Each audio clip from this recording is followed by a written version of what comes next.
Hi, I'm John Nerrell, and welcome to the Mid-Career GPS podcast. If you're feeling stuck in your career and overwhelmed by what steps to take, I can help you.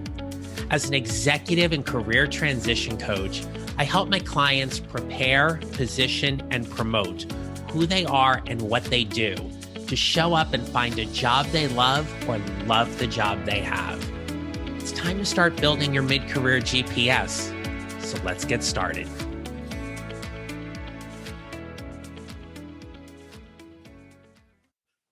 Hello, my friends. Welcome back to the podcast. As we wrap up 2021, I'm showcasing some of my favorite clips from this year's conversations. I'm grateful for my guests who took the time to share their thoughts, ideas, experiences, and viewpoints to help you build your mid-career GPS. So for today's best of episode, we're taking a deeper look at ways to help you build your professional roadmap to whatever is next. At the end of every conversation, I ask my guests to share their thoughts to help you build your mid-career GPS. These guests share vast experiences that have helped get them where they are today. Some guests have experienced significant pivots in their career. Others have done tremendous work around empathy and diversity, and others have had great success that led them to prominent leadership roles and financial success. And some have experienced being laid off during the pandemic and still found ways to create their next advancement opportunity. Their stories and advice will inspire and motivate you toward whatever is next for you personally and professionally. First up is Amy Landry. Amy is passionate about helping people remember to make ethical decisions each and every day. By the way, that is her headline on her LinkedIn profile. We worked on that for a while, and as one of my one-on-one and group coaching clients, Amy knows how important professional development is to her career, and it's why she's taking complete control over it. Even during the pandemic, when she was laid off, she doubled down on her learning and networking that helped her get her role today as a senior compliance and privacy specialist. Like me, Amy appreciates how our career paths can get a little messy, but you need a plan. Have a plan, but don't feel like you have to know everything and lay everything laid out. It's okay to have this non-linear plan, whether you're in your 20s or 30s or 40s or 50s or 60s or 70s, it's okay. But have a plan. That plan's going to ebb and flow, but just be flexible. And when it does, shift with it. Don't feel like, okay, I told myself in 5 years, I want to be here and I'm not there. Well, maybe really you're not going to get there until 6 years or 7 years. You're still going to get there. It just may take you a little bit longer. Or maybe you realize that, you know what, actually, I don't really want to go that way. I want to go over here instead. But, have a plan, but be okay and be flexible to knowing that plan is probably going to change. Understandably, our timelines don't always work out the way we want them to. Most of my clients are planners. That means they're beholden to the spreadsheet, whether it be for work, their financial wealth, or their personal lives. And that's where it can be frustrating, meaning when your career isn't where you thought it should be based on your own timeline. If anyone can appreciate what it means to slow down and pivot, it's Amy. And I'm beyond proud of who she is and what she does. So how do you make such a change? Are you inclined to beat yourself up and punish yourself for doing what you think you should do? Or are you more likely to give yourself a little bit of space and grace? Yes, results matter. I hear you. But how do you get there? I met Jonathan McLernon through a podcast directory, and I was fascinated by the story of a guy who has traveled the world and overcome adversity. He's lost over 100 pounds and has kept it off while growing a thriving coaching practice. During our conversation, Jonathan talked about awareness, empathy, and self-compassion as he built his mid-career GPS. I go back to awareness is the first step to change. And so it's very likely that you want to move forward, but something stops you. Eventually you get to a point in your career where something becomes a stumbling block and stopping you. That awareness and maybe I could say awareness with compassion is really the what will help you to create change and growth. And so we want to bring these unconscious or subconscious beliefs to our conscious awareness and just see them for what they are. It doesn't make you a bad person. It doesn't make you a failure, no matter how successful you are. Everybody has these. And, it's so much easier to wrestle with our demons in the light, especially in the space of another compassionate professional who's, my demons are out in the open. I too, even knowing everything I know, still have my struggles. Mm-hmm. But I show myself so much more compassion and grace as I move forward and continue to grow and develop myself. I've never shared this with you before, but Jonathan's story and message truly resonated with me. There was a moment when I was interviewing him that I thought, I need to hire this guy. After we turned off the mic, I shared with him how I have struggled with my weight for years. And with the pressure of my business, there are times when I feel as if I've lost my self-care and focus on living a healthier life. Yes, I am a workaholic. Yes, I have thrown myself into this business to grow it and get it where I want it to be. And there are days like you when I am frustrated that I'm not seeing the same kind of results. And that toll was me not eating healthy and me not exercising and me not just slowing down and giving myself a little bit of time to focus on me. So in our work, it's been challenging. Because like many of us on the health wagon, I've been on it and fallen off of it. My work with Jonathan continues to be a lesson in awareness and not beating myself up. I am beyond grateful for him and his help on my wellness journey. Another fantastic guest this year was Lisa Downs, the host of Reigniting You. And I enjoyed being a guest on Lisa's show and had such a wonderful time that I wanted to have her on my podcast. Lisa's career path saw her as a journalist, teacher, corporate trainer, and career and retirement support strategist for people over 40. Lisa's journey has been full of intentional pivots that align where she saw herself being the most valuable to her clients. For her, the mid-career journey is all about understanding and honoring our values. I would say, the old adage is true, know thyself. So, when we get to our mid-career point, it's really a wonderful time to do this self-reflection, to really say, okay, where am I in my career? I would say 9 times out of 10, we're not where we anticipated we'd be when we got out of school. Yep. But where am I? What value do I bring? What are my core values? Am I living those day to day? And if not, what do I need to do, whether it's a change in career or something else in my life, so I get to live those values on a more consistent basis? To me, it's all about alignment. So are you aligned with the vision you have for what you want life to look like? And do you have a vision? So if not, what's your vision statement? Where are you headed? And are you aligned with that? And if you're not, what do you need to do to get in alignment? Because it's when we are doing work and when we're out of alignment that causes just so many issues internally, externally. Once we hit about age 35, 38, we're in our middle sense.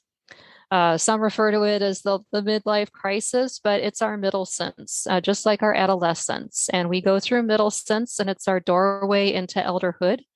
And just like adolescence, it's also a time of a lot of changes, physically, mentally, emotionally. And so it's very common to do this reassessing, but go through the process, because the more you know yourself, the more alignment you will gain. I love how Lisa talked about midolescence, that time in our careers where we experience tremendous change and growth.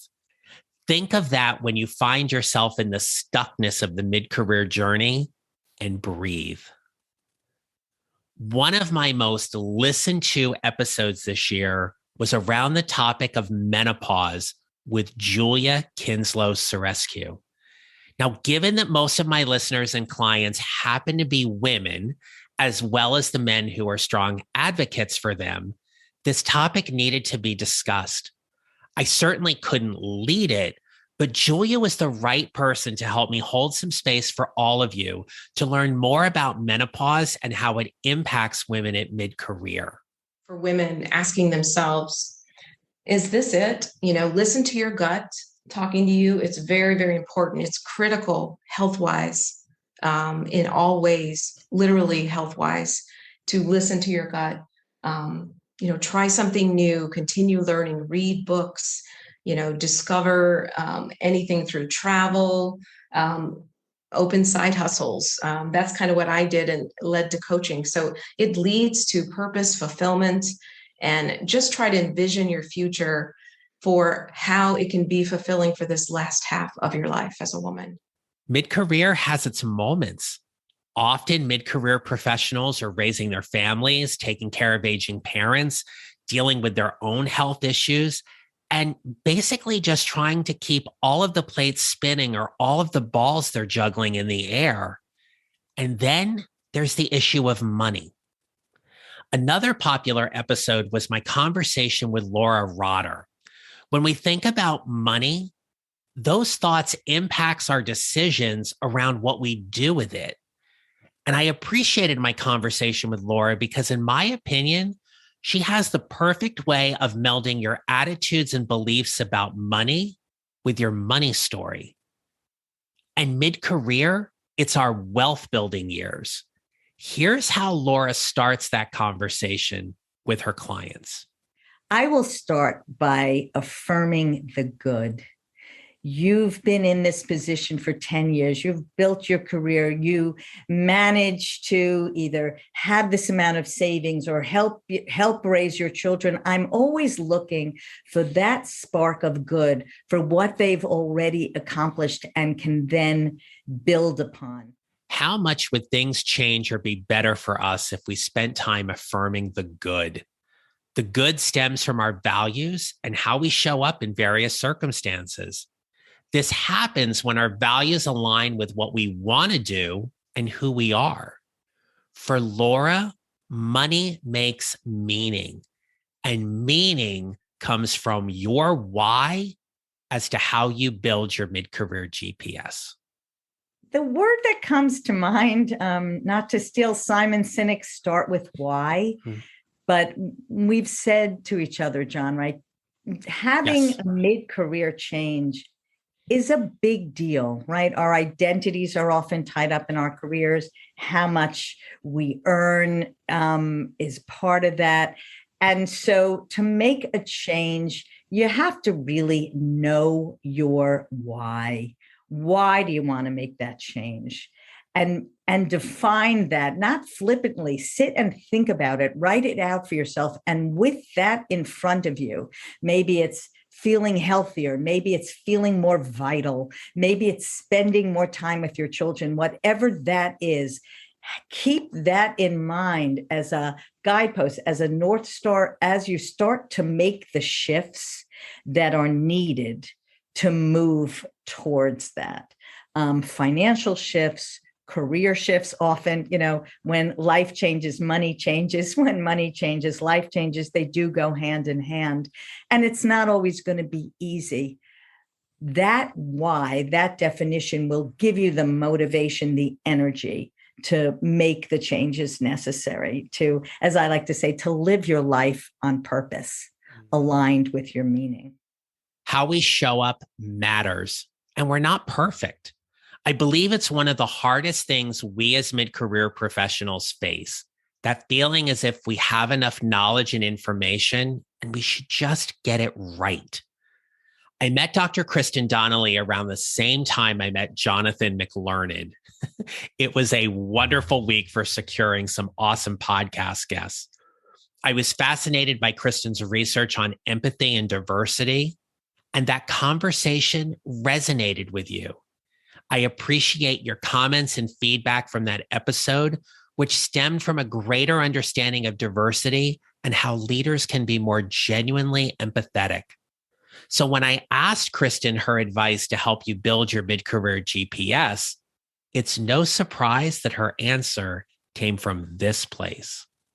Be gentle with yourself. The person that you were 2 years ago, 3 years ago, 30 years ago was doing the best they could. And being ashamed of them, judging them. Now, you need to hold them accountable potentially, but being ashamed of them and carrying around that does no one any good, including you. And so especially, I'm talking about potentially opening up some difficult conversations. It's possible that you're going to be talking to people of color about reparations. It's possible that you'll end up having a conversation with Indigenous folks, especially if you're listening in Canada, about what do we do about residential schools. We're going to have that conversation in America too. These can be ugly, painful conversations. And you are most likely going to offend somebody. Somebody is going to offend you. That is how this is going to work. We are messy human beings navigating a very messy time in human history.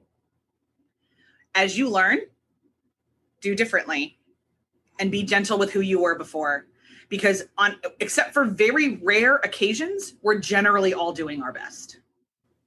I hope you heard that. If not, go back for about a minute and listen again. Be gentle with yourself. Hold yourself accountable. Do better and learn. Treat each other with more compassion and kindness. It's a great thing to have as you build your mid-career GPS. The mid-career journey is hard. Don't make it harder by beating yourself up. If there was one common theme we heard in today's clips, it's really about giving yourself that space and grace and understanding that where you are is just part of the journey. Take time for yourself. Sit with this episode and think about how you want to build your professional and personal roadmap a bit differently as you head into 2022. If you're interested in one-on-one or group coaching, there's a space for you. Email me at john@johnnarroll.com or message me on LinkedIn, and let's set up a qualifying call to see if now is the right time for you for coaching. I'll link all of today's guest episode in the show notes, and there you'll find their contact information in their specific episode. I wish I could put all of it into the show notes, but I am limited to only so many characters in the show notes. So you just have to go back to their initial episode. But trust me, it is absolutely worth it to go back to their full episode and listen to my conversation with them. Now, stay tuned because the year isn't over, and I've got one more best of episode to share with you, along with another fantastic conversation with a mid-career professional you will not want to miss. So if you enjoyed today's episode, kindly leave me a 5-star rating and review on Apple Podcasts or wherever you listen on your favorite platform. Visit Amazon.com to get copies of my books, Your Mid-Career GPS, 4 Steps to Figuring Out What's Next, and Show Up, 6 Strategies to Lead a More Energetic and Impactful Career. You are invited to join my private Facebook group called Your Mid-Career GPS and join a fantastic group of like-minded professionals who, like you, are all trying to figure out what's next. And don't forget to like the brand new Mid-Career GPS podcast Facebook page as well. All right. Lastly, my friends, as I say in every episode, remember, how we show up matters. Make it a great rest of your day.